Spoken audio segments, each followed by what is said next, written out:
BJP ಹಿರಿಯ ಮುಖಂಡ ಮಾಜಿ ಸಚಿವರಾಗಿದ್ದ ರಾಮಚಂದ್ರಗೌಡ ನಿಧನರಾಗಿದ್ದಾರೆ. ದೀರ್ಘಕಾಲದ ಅನಾರೋಗ್ಯದಿಂದ ಬಳಲ್ತಾ ಇದ್ದ ರಾಮಚಂದ್ರಗೌಡ ಬೆಂಗಳೂರಿನ ಖಾಸಗಿ ಆಸ್ಪತ್ರೆಯಲ್ಲಿ ನಿಧನರಾಗಿದ್ದಾರೆ. ರಾಜ್ಯದಲ್ಲಿ ಬಿಜೆಪಿ ಕಟ್ಟುವಲ್ಲಿ ಯಡಿಯೂರಪ್ಪ ಅವರ ಜೊತೆಯಾಗಿ ದುಡಿದಿದ್ರು. ಆರ್ಎಸ್ಎಸ್ ಹಿನ್ನೆಲೆಯಿಂದ ಬಂದ ಅವರು ಬೆಂಗಳೂರು ವಿಧಾನ ಪರಿಷತ್ತಿಗೆ ಬೆಂಗಳೂರು ಪದವೀಧರರ ಕ್ಷೇತ್ರದಿಂದ ಆಯ್ಕೆಯಾಗಿ ಸಚಿವರಾಗಿ 4 ದಶಕಗಳ ಕಾಲ ಸಾರ್ವಜನಿಕ ಜೀವನದಲ್ಲಿದ್ದರು. ಮಾಜಿ ಸಚಿವ ರಾಮಚಂದ್ರಗೌಡ ನಿಧನಕ್ಕೆ ಸಿಎಂ ಸಂತಾಪ ಸೂಚಿಸಿದರು. ಬಸವೇಶ್ವರ ನಗರ ನಿವಾಸದಲ್ಲಿ ಅಂತಿಮ ದರ್ಶನ ಪಡೆದ ಸಿಎಂ ಡಿಕೆಶಿ ಕುಟುಂಬಕ್ಕೆ ಧೈರ್ಯ ತುಂಬಿದ್ದಾರೆ. ಇಂದು ಸಂಜೆ 5:30ಕ್ಕೆ ಕಾಮಾಕ್ಷಿ ಪಾಳ್ಯದಲ್ಲಿ ಅಂತ್ಯಕ್ರಿಯೆ ನೆರವೇರುತ್ತೆ.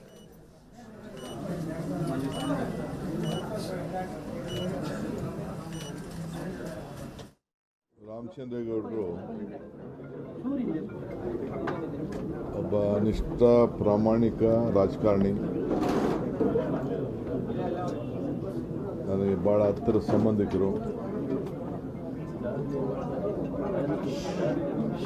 ಒಬ್ಬ ಕಾರ್ಪೊರೇಟರ್ ಆಗಿ ಬೆಂಗಳೂರು ನಗರದಲ್ಲಿ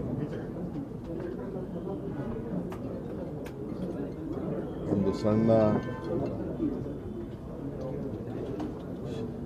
ಪ್ರತಿಯೊಬ್ಬ ಸಣ್ಣ ನಾಗರಿಕರಿಗೂ ಕೂಡ ಗೌರವ ಕೊಟ್ಟು ಅವರ ಜೊತೆ ಬೆಳೆದು ಅವರ ಕಷ್ಟ